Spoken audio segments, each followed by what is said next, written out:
Las bases del liderazgo. Es como he titulado este capítulo, Deuteronomio 31. Hay tres cosas que vamos a ver en este capítulo que sobresalen. Desde el capítulo 31 hasta casi al final vamos a ver el primero de los tres sermones de Moisés de despedida y de inauguración o comisión a Josué. Hay tres sermones dentro de estos pasajes del 31, 32. Tenemos un cántico que Dios mismo le da al pueblo, 33, y ya con el 34 termina con la muerte de Moisés. Pero hay tres mini sermones concernientes al nuevo liderazgo.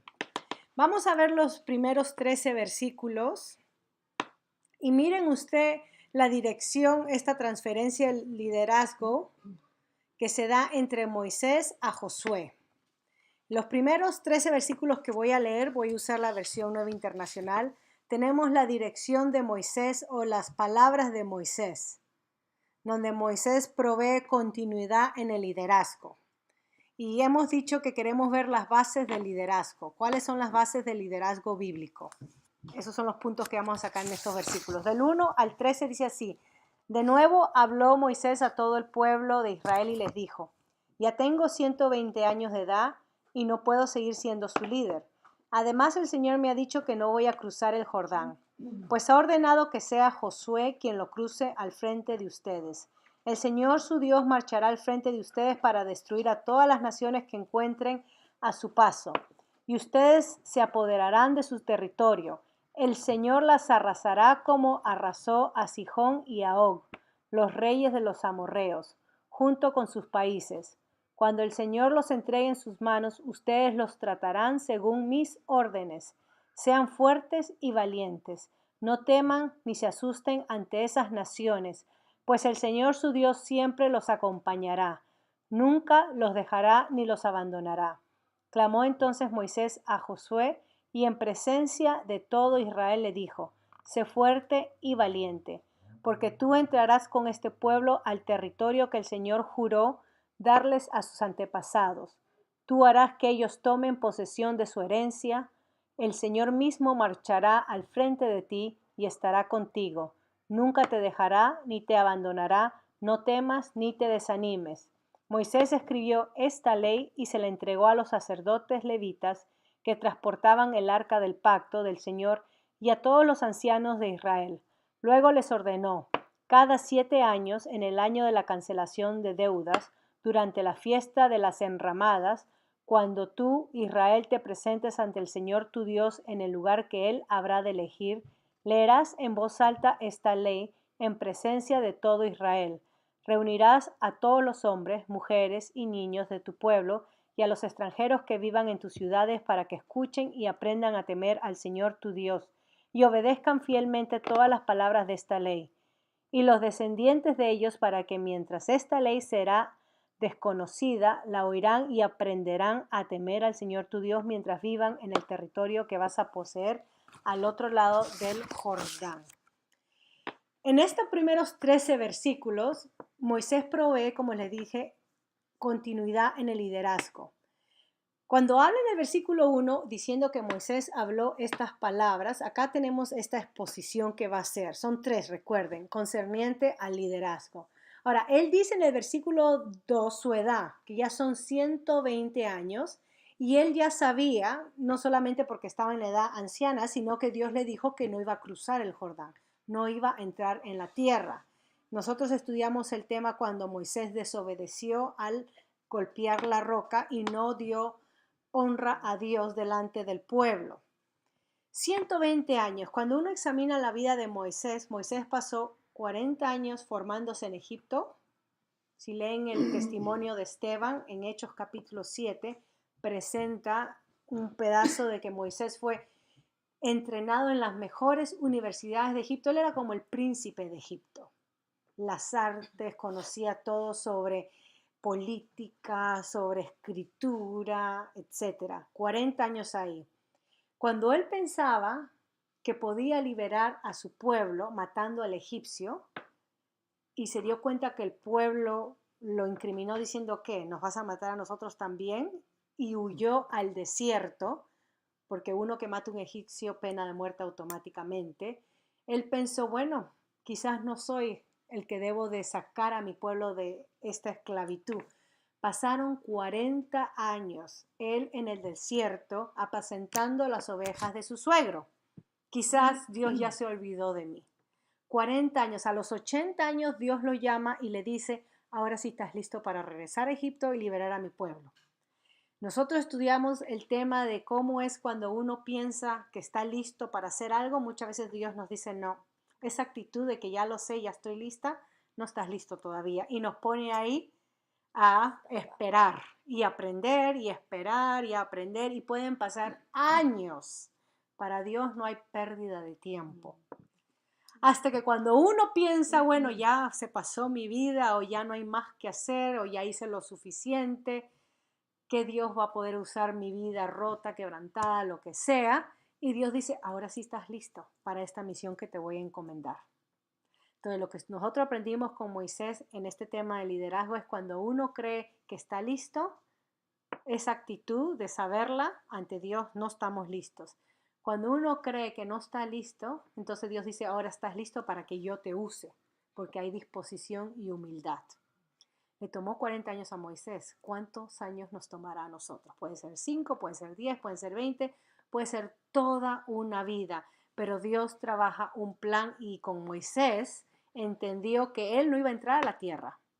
Entonces ya han pasado otros 40 años tratando con este pueblo testarudo. Ahora, si uno tiene hijos y tratar con un muchacho rebelde, malcriado, bocón, es difícil. Con 2 o 3, difícil. Ahora imagínense con todo un pueblo que llega a su 1,5 millones por ahí. Muchos dicen 2 millones, pero no menos de 1 millón. De todo tipo de gente, que el lema principal de la gente a través de estos 40 años es ¿para qué nos sacaste de Egipto? Mejor estábamos allá. Acá tenemos hambre y tenemos sed.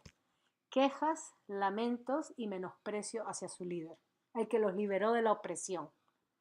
¿Qué fue? ¿Algo fallido? ¿Se equivocó? Moisés pensó que escuchó la voz de Dios, pero no era Dios, era su mente que él pensaba.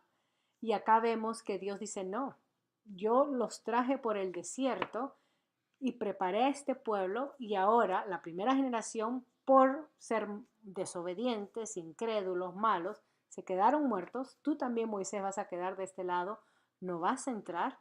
Josué sí va a entrar. Entonces, el punto con el liderazgo es este: Dios escoge a sus líderes. Nosotros escogemos a las personas por lo que nosotros nos impresionamos, ¿no? Por el trasfondo, por la educación, por el habla, la oratoria. Este es un buen líder. Con Dios no es así.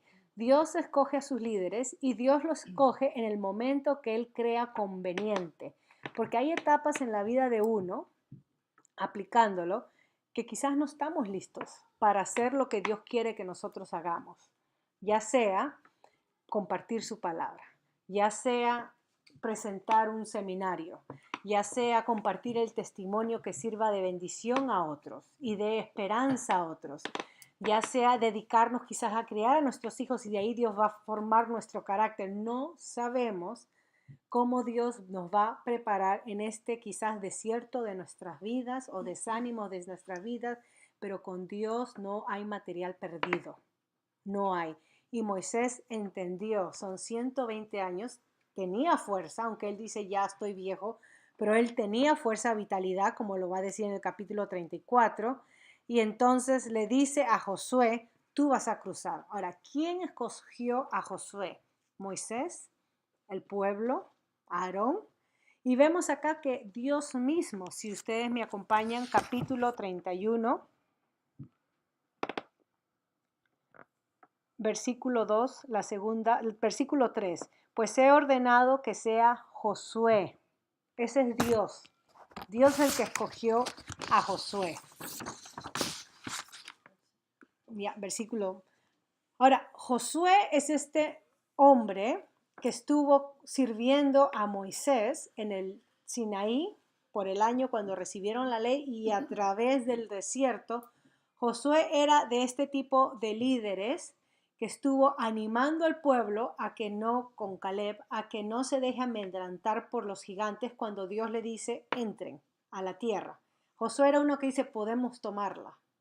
Podemos tomarla porque es Dios el que nos la da y el pueblo decidió que nos van a pisar como cucarachas, ir contra pueblos de gigantes, no, no, mejor estamos acá tranquilitos en el desierto o quizás nos regresamos a Egipto. Ellos siempre tenían la salida o el cantico ese de mejor nos regresamos a Egipto que ir adelante o experimentar la oposición o la guerra. Josué fue uno que dijo, no, con Dios sí podemos. Y Dios escoge a este hombre, ¿okay? A Josué. Ahora, es Dios el que versículo, si me acompañan, versículo 4, lo que Dios dice, porque es Dios el que arrasará, el que peleará. Esa es la figura del guerrero valiente, que es la figura del guerrero valiente que tenemos en la Biblia, que es Dios peleando por su pueblo. Y acá tenemos algo en la historia de Israel cuando Dios destruyó a estos dos reyes y Dios les está dando la garantía, así como entregó a estos dos reyes, así también entregará a los cananeos cuando entren. Y entonces lo que se le da al líder, las órdenes que se le da y a Josué en el versículo 6, es que no teman, que no se asusten, que no pongan su mirada en lo obvio que es una imposibilidad. Estamos hablando de un pueblo de esclavos que no ha tenido una preparación de años y años en la guerra. Que un pueblo que a medida que ha ido conquistando ciudades han ido tomando las armas de otros. Donde hay mujeres y niños tratados de la misma manera y se van a enfrentar a pueblos que son malos, sanguinarios, entrenados a tomar otro tipo de ciudades con ciudades amuralladas. Y Dios dice, no tengan miedo de ellos, porque lo realista es temer. ¿Cómo nosotros vamos a poder tomar esa ciudad? Está loco Moisés, Josué. Dios le dice, ahora hablando a Josué y al pueblo, que no tengan miedo. Esta es una cualidad de líder que Dios escoge.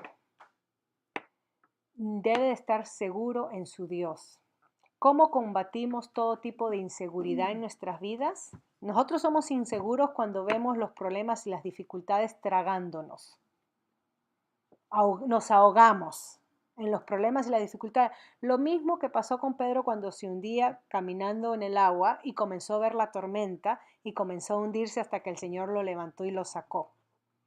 Cuando nosotros vemos nuestro alrededor, nuestras circunstancias, nuestras limitaciones, nos vamos a hundir y la inseguridad se va a apoderar de nuestra alma. Nuestra mirada y nuestra fe tiene que estar puesta en la persona de Dios. Y confiando en Dios, Él es el que nos lleva a través de las tormentas. Ahora, muchas veces nuestro Dios nos quita la tormenta, pero muchas veces para ponerlo así para que rime, muchas veces Dios calma la tormenta en nuestras vidas, pero otras veces no las calma, me calma a mí. Las tormentas siguen ahí, pero Él nos trae la calma a nosotros.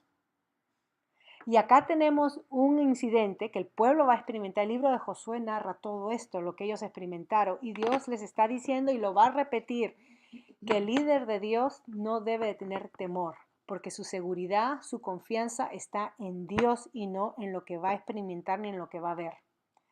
Eso es lo que le dice en el versículo 6.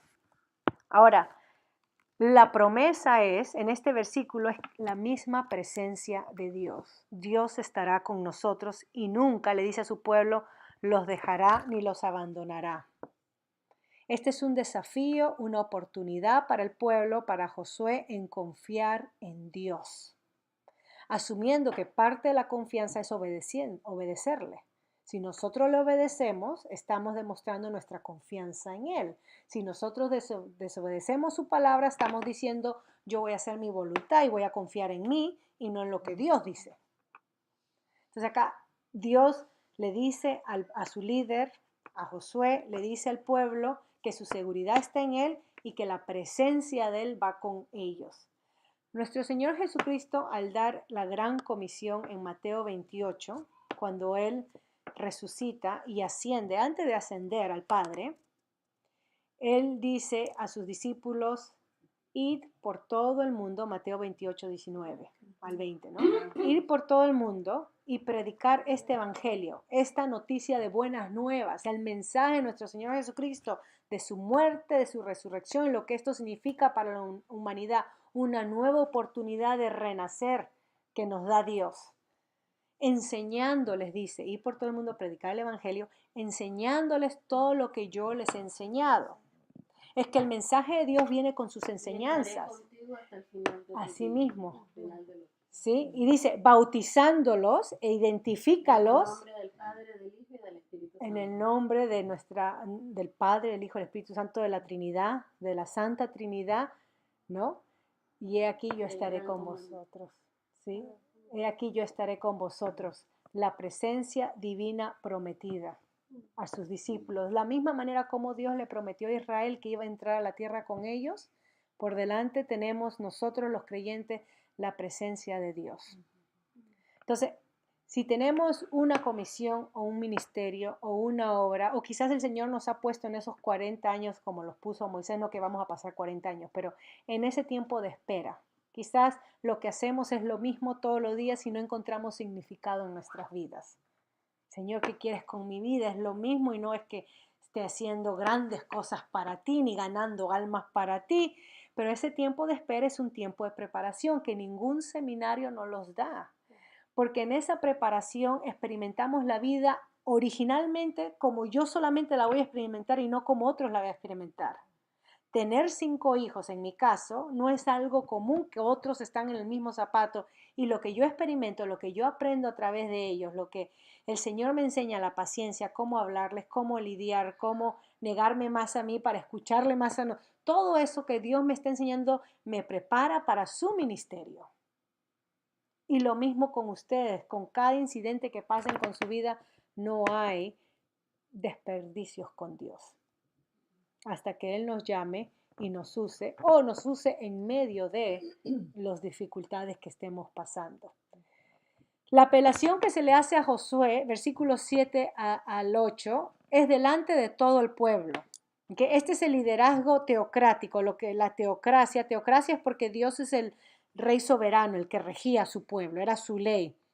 Requería la aprobación divina, Dios era el que eligió al líder, y también el reconocimiento público. El pueblo tenía que aprobar del líder de Dios. Tenía que haber un reconocimiento público. Versículo 8 dice, ya hemos visto que Dios estará con nosotros, la presencia de Dios para fortalecer nuestra fe y echar fuera todo temor. Okay. Con eso quise decir también que cuando reconocemos la presencia de Dios a todo instante, en cada momento de nuestra vida, con esto combatimos la inseguridad y la ansiedad. La ansiedad y la inseguridad es reconociendo que Dios está con nosotros cuando le obedecemos, ¿no? Cuando estamos en su voluntad. Que versículo 9, ¿ven cómo dice ahí? Y escribió Moisés esta ley. A través de los 5 primeros libros de la Biblia, de Génesis, Éxodo, Levítico, Números, Deuteronomio, estos 5 libros es conocido como el Pentateuco, Penta 5, los 5 libros que lo escribió Moisés, inspiración divina Moisés. Acá en la misma palabra tenemos registrado que Moisés escribió esto.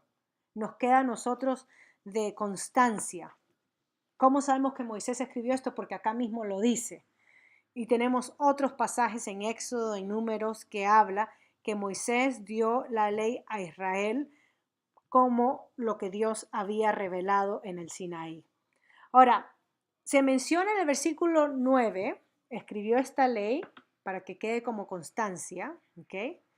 Y se la dio a los sacerdotes, hijos de Leví, que llevaban el arca. Los sacerdotes, los que venían de la tribu de Leví, eran los encargados de ministrar al pueblo espiritualmente, eran los líderes religiosos del pueblo, los sacerdotes, tenían que enseñar la ley a Israel, los sacerdotes. En toda la tierra de Palestina que Dios les da, cuando entra el pueblo y Josué comienza a dar a cada tribu pedazos de la tierra por heredad, según el número de familias, familia más grande, tierra más grande, familia más pequeña, tierra más pequeña. Dice que los sacerdotes no recibieron tierra privada de ellos de herencia, sino que ellos estaban esparcidos en toda la tierra.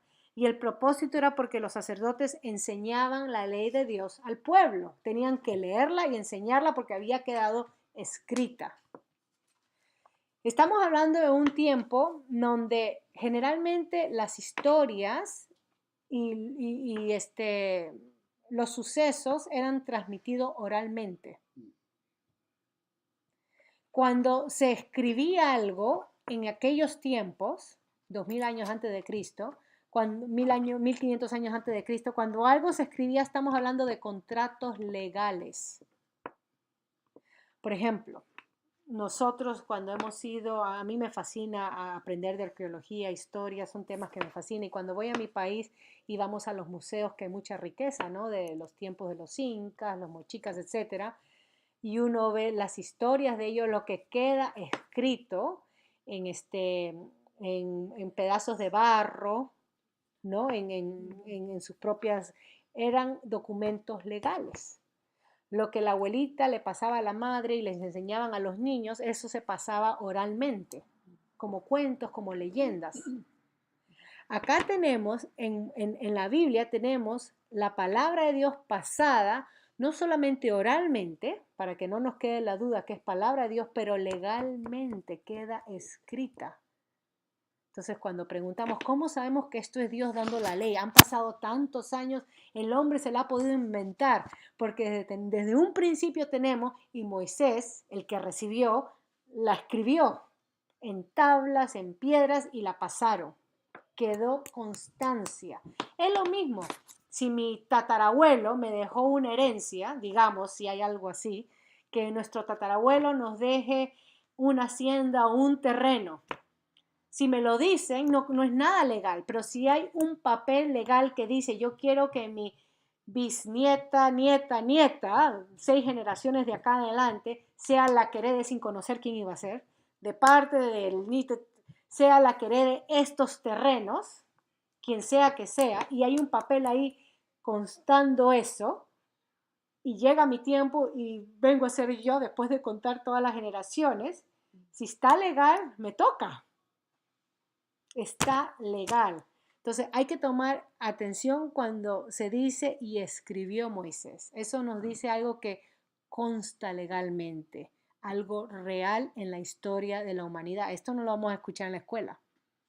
La constitución, por ejemplo, de un país es un documento legal, donde se forman, ¿no? Leyes de lo que es la libertad para el pueblo y si hay algunas responsabilidades que se espera.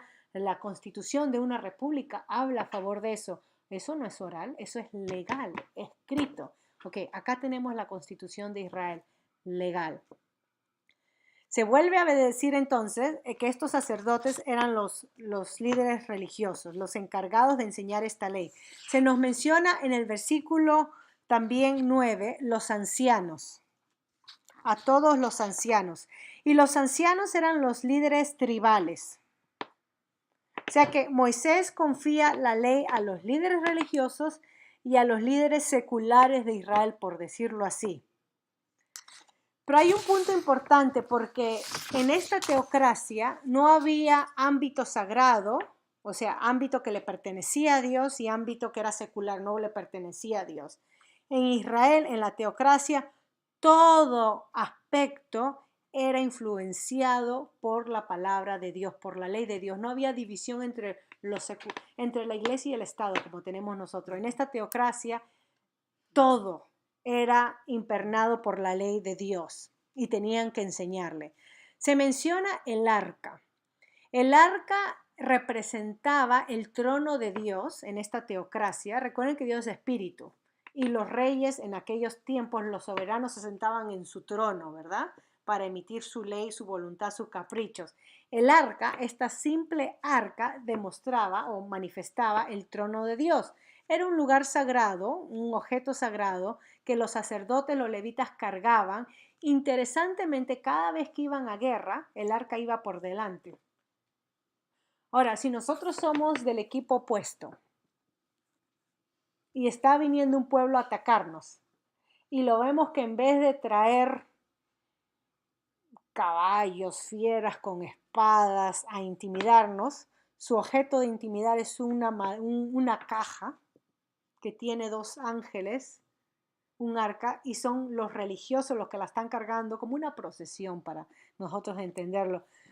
Ellos son los primeros que están cargados. Tú y yo nos reímos. Si somos del lado opuesto, ¿no? Y esos ridículos que con eso nos van a ganar. Acá nosotros tenemos nuestro tanque militar y todo. A nosotros le ganaba esa arca y no entendían que eso representaba la presencia de Dios, que era Dios yendo delante del pueblo.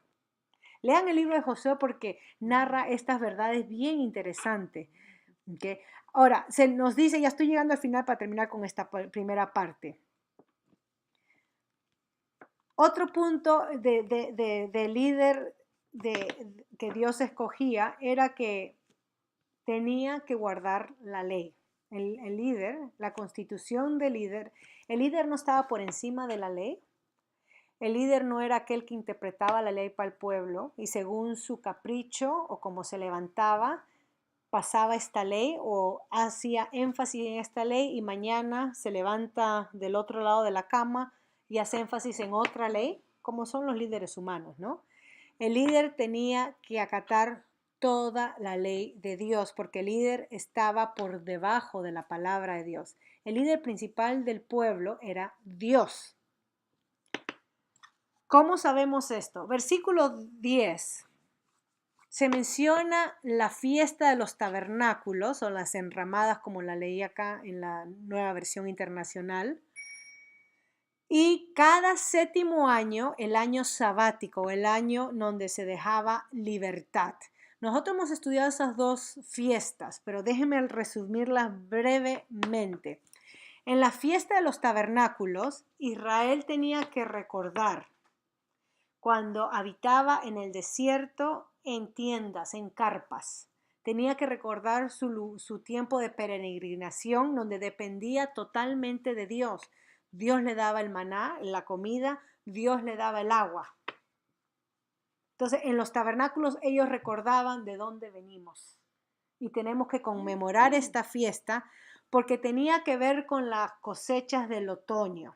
¿Okay? Tenía que ver con las cosechas que se levantaban en otoño. Habían 2 ciclos en Israel, primavera y otoño. Ellos seguían un calendario lunar, no como el nuestro que es solar. Su calendario era lunar y habían 2 ciclos. En la primavera tenían cosechas, ahí tenían 3 tipos de fiestas según esas cosechas, y en el otoño tenían otros 3 tipos de fiestas. Una de ellas era la de los tabernáculos, donde la cosecha se levantaba y se daba como una acción de gracias, lo que nosotros celebramos acá un Thanksgiving. Eso era una fiesta de tabernáculos para ellos.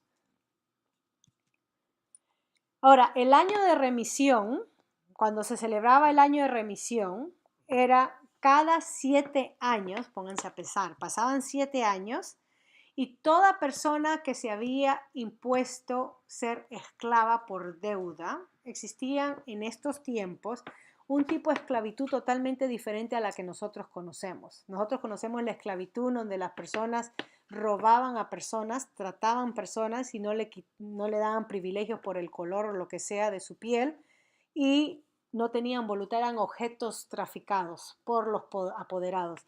Acá en la Biblia está hablando de otro tipo de esclavitud. Nosotros hemos estudiado esto. Es el tipo de esclavitud donde uno cae en deuda, ya sea por irresponsabilidad o ya sea porque pasó hambruna o guerra o lo que sea, y yo necesito mantener a mi familia y ya he vendido mi tierra, no tengo tierra. Entonces, ¿qué hago? Me vendo a mí misma a trabajar para otros para que la persona me dé techo, comida y así pueda yo mantener a mi familia. Y en Israel la cadución de esclavitud no era más de 6 años. No importaba la cantidad de la deuda, trabajaban. Cada 7º año se tenía que liberar a los esclavos y perdonar la deuda, aunque te debieran más de la mitad. Digamos que yo me pongo a trabajar para Olivia y es el año 5º y en 2 años es el año de libertad. Y Olivia dice, ay, no me conviene porque lo que le voy a pagar sobre su deuda me va a quedar debiendo. Según hago mis cuentas, ella debería trabajar 10 años para mí, no 2. Dios dice, no endurezcas tu puño y ayuda a tu hermano, porque fuiste esclavo en Egipto. Nosotros estudiamos este tema muy interesante, porque si tú no ayudas, Dios estará contra ti. Él clamará y será pecado contra ti. Entonces Dios dice, te va a servir por ese tiempo. Ahora, había algo interesante, que muchos de los esclavos o de las personas que trabajaban llegaban a amar a sus amos, como es mi familia, es que nos tratamos tan bien, y la persona, no el amo, el esclavo, tenía la opción de quiero ser su empleado de por vida. Vivir bajo la protección de mi amo es mejor que vivir en independencia solo. Me conviene que mi amo me tome de por vida. Entonces se hacía una ceremonia donde se hacía un hueco en el oído y venía a ser esclavo de por vida. Y en los relatos bíblicos, como Abraham tenía a Eleazar, en los relatos bíblicos los esclavos eran considerados como hijos de los amos. Totalmente diferente a nuestro concepto de esclavitud con lo que vimos en el África, la opresión, el maltrato. En la Biblia no hay nada de eso porque la Biblia da dignidad y libertad. En este año sabático, todas las personas quedaban libres, al menos que quieran seguir siendo parte, ¿no?, de este sistema. Y esta libertad se perdonaban las deudas de cero intereses, recuerden, y se le ayudaba a la persona que terminaba su tiempo, se le ayudaba a que se ponga en pie con ya sea ganado, un poquito de esto, para que empiece con algo. No se le despedía con las manos vacías. Mira qué sistema. La idea es que Dios no quería que haya en su pueblo pobreza y que no haya explotación ni extorsión. Es por eso que la palabra de Dios habla en contra de la dictaduría, dictadura de un líder que se agarra en el poder, totalmente en contra de lo que Dios dice. Ahora, el año del jubileo, que estas fiestas eran fiestas de libertad, que liberaban a las personas. En el año del jubileo era cada 50 años, 7 siglos de 7. En el año 49, ¿no? En el año 50. En el año del jubileo, todas las tierras regresaban a su familia original. O sea, así que la tierra, cuando yo la heredé, mi padre la había vendido por necesidad económica. Ya pasaron 50 años, las tierras regresan a mí, en el año del jubileo. Los títulos regresaban a la familia de origen. La tierra no era transferible. Entonces no teníamos en Israel, aquel ha comprado toda la tierra y es rico de generación en generación en generación porque es dueño de todo el país, como lo que vivimos en nuestra Latinoamérica. Para evitar esa explotación y esa sinvergüenzura, las tierras regresaban al dueño original. Esto era el año, la libertad, y Dios dice que tenían que celebrar estas fiestas en el versículo 10, 31, ya voy terminando. Versículo 10, cada 7 años en el año de la cancelación de deudas, durante la fiesta de las enramadas, cuando estén celebrando esta acción de gracias. Cuando tú, Israel, te presentes ante el Señor tu Dios en el lugar que habrá de elegir, se presentaban con ofrendas, con sacrificio. Leerás, dice, la ley en presencia de todo Israel. La ley tenía que ser leída, la ley de Dios. La importancia de la palabra de Dios en la vida del pueblo, en la vida del líder. Hoy en día tenemos muchos líderes que tienen muchas buenas ideas, mucho conocimiento, pero cero palabra de Dios. Hay hambre de la palabra, debería de haber hambre, y hay hambre de escuchar y exponer la palabra de Dios. La palabra de Dios era el centro. En el capítulo 1 de Josué tenemos la dirección exacta que Dios le da a Josué y le dice lo mismo, que no tema, que no desmaye, o sea, que no sea inseguro, que confíe en Dios. Y dentro de ese pasaje dice, no se apartará de tu boca, le dice a Josué, en Josué 1:9, este libro de la ley, sino que de ella meditarás día y noche. Eso quiere decir constantemente meditar en la palabra de Dios. El líder de Dios tiene que estar sumergido en la palabra de Dios y no tanto en la farándula ni en cosas triviales. El líder de Dios tiene que estar sumergido en la palabra, tiene que respirar la palabra de Dios. Que cuando dé consejo, en vez de decir, 1 Timoteo dice, su consejo naturalmente sea bíblico. sea que hable a creyentes o a incrédulos, cada vez que la persona habla, habla la palabra de Dios. Ahora, esta es una responsabilidad para todos, porque Dios nos ha llamado a todos a servirle en su obra. Puede ser que estemos en esa etapa de preparación, o puede ser que estemos preparándonos mientras que servimos, o puede ser que Dios nos va a mostrar un nuevo ministerio, no sé. Pero algo queda clave, que cuando Dios llama a la persona, Dios la llama y la capacita. Dios es el que capacita a sus líderes. No tenemos que ser inseguros en eso. No solamente eso, pero uno es responsable de empaparse de lo que Dios ha revelado, su palabra. ¿Okay? La próxima semana vamos a continuar con los versículos 11 en adelante, porque todo Israel, hombres, mujeres, niños, forasteros, todos tenían que atender a la lectura de la ley. ¿Okay? Nuevamente acá no había clases. Todos tenían que saber esta palabra de Dios que era para su bien, para su libertad, para su descanso. Voy a parar ahí para conversar.